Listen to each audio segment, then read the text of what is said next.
Welcome back to the Student Music Network. This is Corey White here, alumni of Pure FM and the Student Radio Association, and I am delighted to announce a very special guest. She released her first album, Morbid Romantic, in 1996 and has been going from strength to strength ever since. She is the founder of MPress Records, and if any of you are die-hard Dance Moms fans, you may recognise her voice from some of the routines on the show. In this interview, we are going to be discussing all things related to her new album, Canopy, as well as other aspects of her career. I'm delighted to announce our guest, Rachael Sage. Rachael, how are you? I'm great. How are you doing today? I'm doing good. The weather is surprisingly better than I thought it would be, considering that it's been raining the past few days. Well, Uh, that's great to hear because we're flying over tomorrow on an early plane and hopefully it holds. But I have, reasonable expectations. with your first album being released in the 90s, what's a Mhm. positive change or a positive progression that you've seen in the music industry when it comes up to a release time, if that question makes sense? I love that that's how you framed it because often I'm asked, how has the music business changed and how has it become more challenging? And I'm an optimist. So, I love that question. And I would say the number one way that it's changed is just how much more directly you can connect with your own listeners. So, for instance, social media takes a lot more precedence now than it ever has before in terms of how we share new music. And my album came out yesterday, which is very exciting. I'm still a buzz. And so, of course, I tried to be very present and active on social media. People were sending me messages, letting me know that they were enjoying the music or which tracks they liked. And I always try to respond in real time if I can and really just engage as though we're, you know, in a living room together or just, having a meal, hanging out.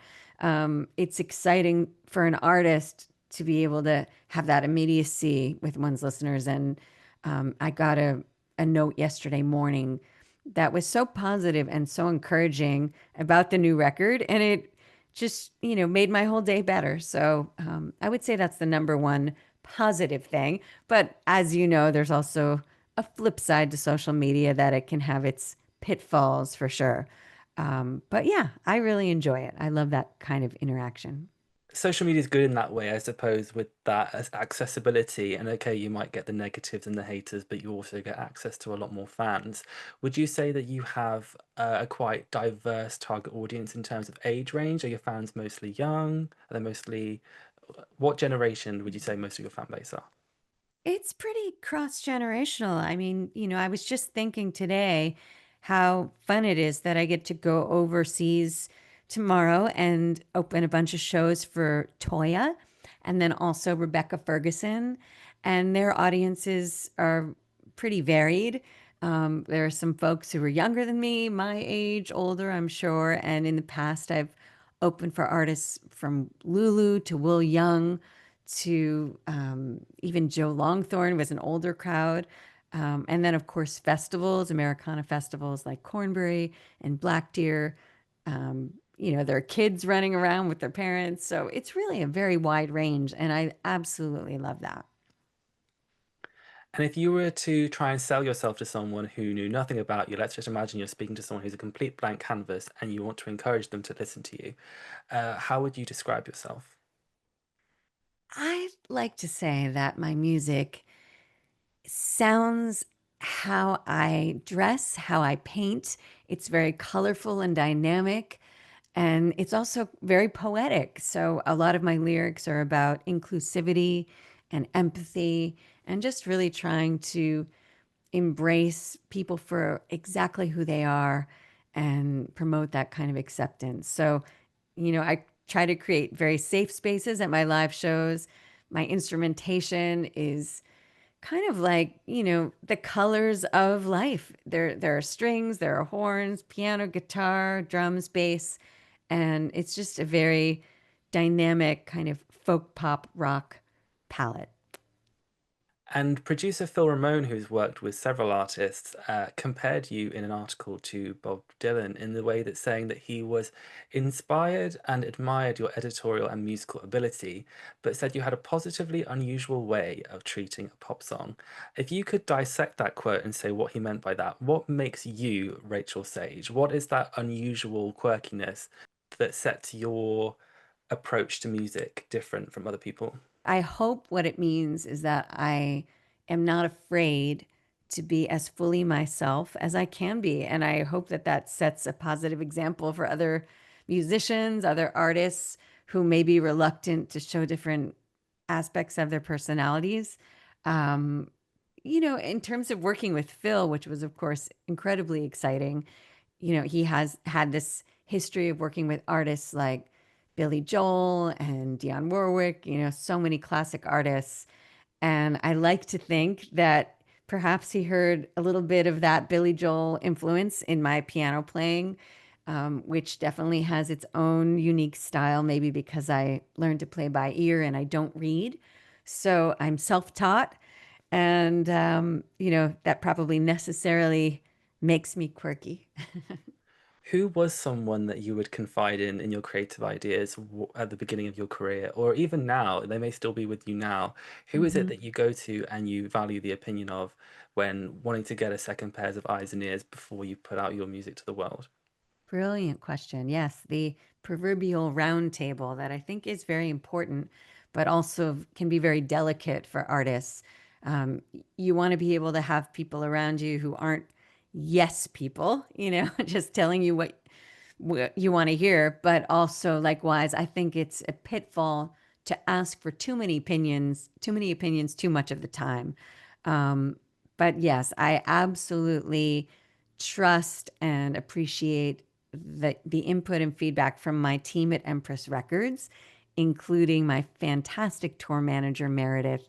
And for those folks out there who may be coming to a show over in the UK or wherever we may be, you'll meet her. She's awesome. She's at the merch table. She's running around, packing up gear, setting up gear, getting us everywhere we need to go. But also, she has fantastic ears. And so I do play mixes for her and get her feedback.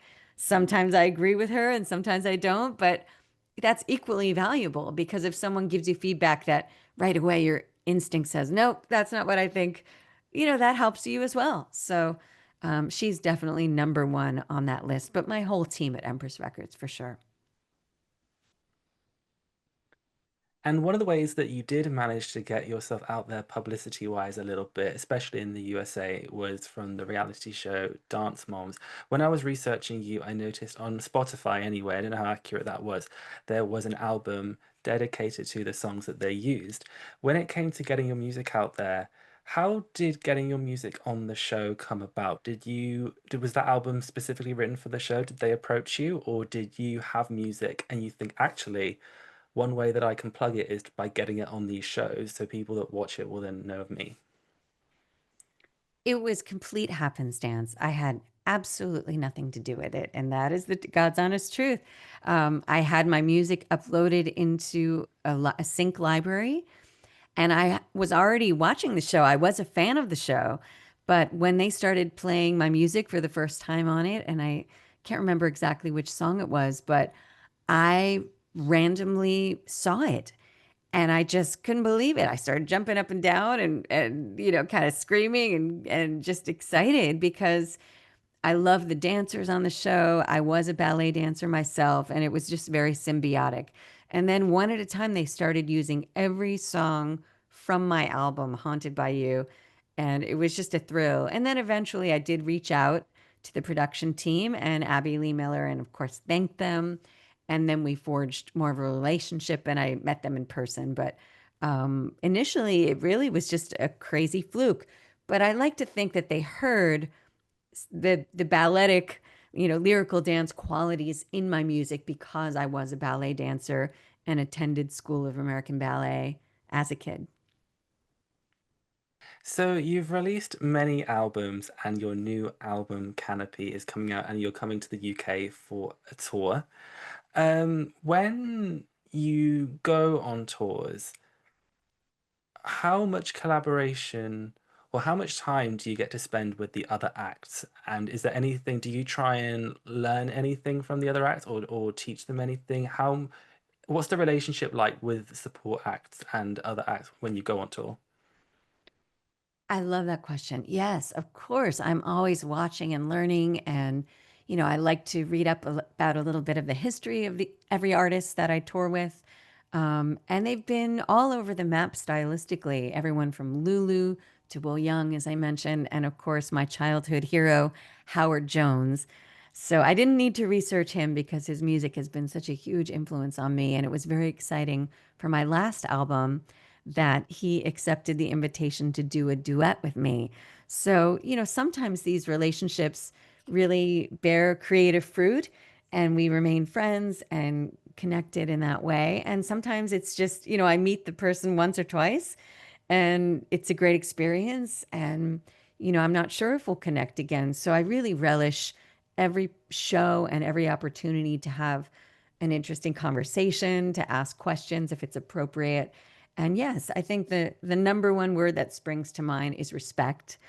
And it's important to respect all of these different artists' personal space and then also to be open so that when they do, chat with you or ask you about yourself, you're not nervous and you just remember that we're all artists, we're all creative people. And at some point in their career, they were also coming up, and making their way. So, yeah, I think just being humble is very important. One thing that I was reading up on about you was Rainbow Mind UK, and the fact that you were one of the original founders for the charity. It's an LGBT plus mental health charity here in the UK. Firstly, how did that come about with you being USA based, and is the album in any way a nod to your support for the community? Oh, yes. It was such an honor to be approached by Rainbow Mind. I think it's a really great fit. And yes, while I am US based at large, I am over in the UK a lot, and I do fondly think of it as my home away from home. So, London to me is like a second hometown. And, you know, the organization is doing amazing work, advocating for the LGBTQ plus community, providing mental health services. And of course, that is a huge part of everything I believe in. And I think that everyone should be able to love how they want to love, be who they are, and just, that there should be more love and acceptance in general in our society and less fear of the other and of what's different. So I just think it's a great fit. I haven't met these folks in person yet who run Rainbow Mine, but I'm anticipating doing so in London very soon. So that's going to be exciting. And I also wanted to mention that they very graciously invited me because I am also a designer to design a t-shirt and a logo for them. So I think that will be available soon on their website and perhaps at some of my live shows, and it'll help fundraise for them as well. Do you find that with your relationship with Rainbow Mind, your audience, you have quite a large LGBT following? Well, as a member of the LGBTQ plus community myself, I came out as bi when I was in my mid 20s. So it's been a long time now since I've been very comfortable in my own skin. And I think, because I write about experiences with all different types of people and my own relationships with men and women, um, it has hopefully encouraged listeners to come join me and to know that they're safe and included in our work and in our artistry. Um, but again, this music is for everyone, and everyone's invited to the party, and that's kind of why I picked the title Canopy, because visually and metaphorically, it's an image that's necessarily inclusive. The sides of it are open. Anyone can wander in, wander out, feel safe and sheltered. So, not to kind of hit the nail too hard on the head, but I do think we need more of that than ever. And it really is a pleasure to be working with Rainbow Mind. And I just really love what they're doing. So I'm excited for us to connect on more projects together. And I'll use my platform however I can to bring light and attention to what they're doing.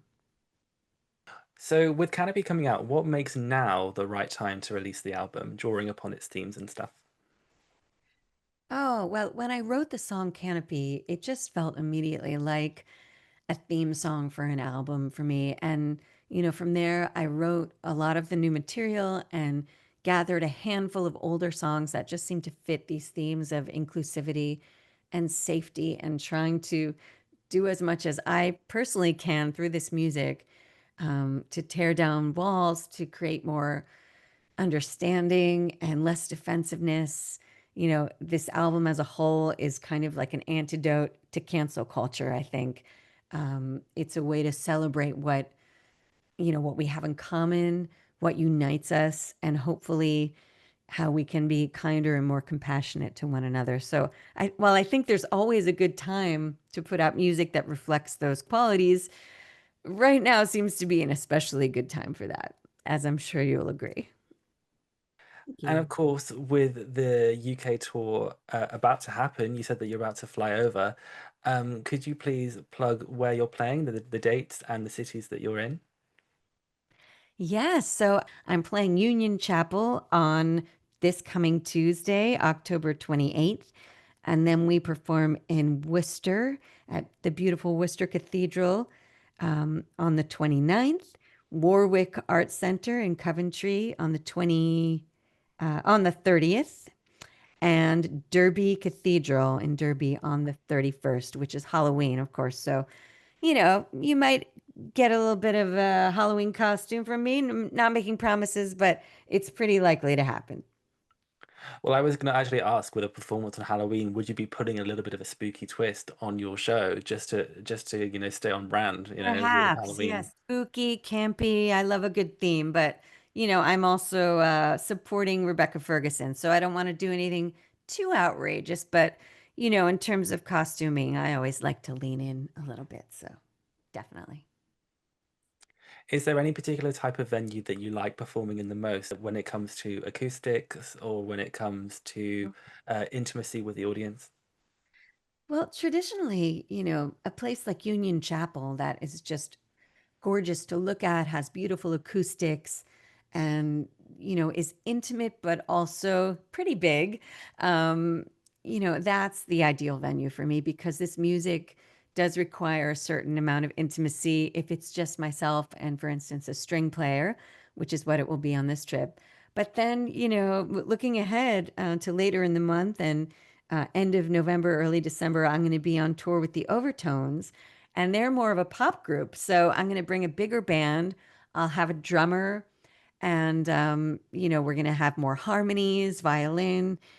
That's going to be fun too. And I think those venues are quite a bit larger. So we love it all. We love the range, and every venue has different benefits to it, different challenges. So it's exciting to mix it up. Yeah, and we certainly are all very excited here at the Student Music Network for the upcoming tour. So, everyone, if you are watching this interview, make sure that you go and, if you can, attend any of Rachel's tour dates. I'm actually not that far from Coventry on the 30th, so you never know, you might be there. It would be great to see you. Thank you so much, Rachel, for your time. It's been really wonderful to speak to you. You've had a career different from many others, so it's been very, very interesting to speak to you. Thank you so much for your time. Thank you for having me. I really appreciate it. Take care.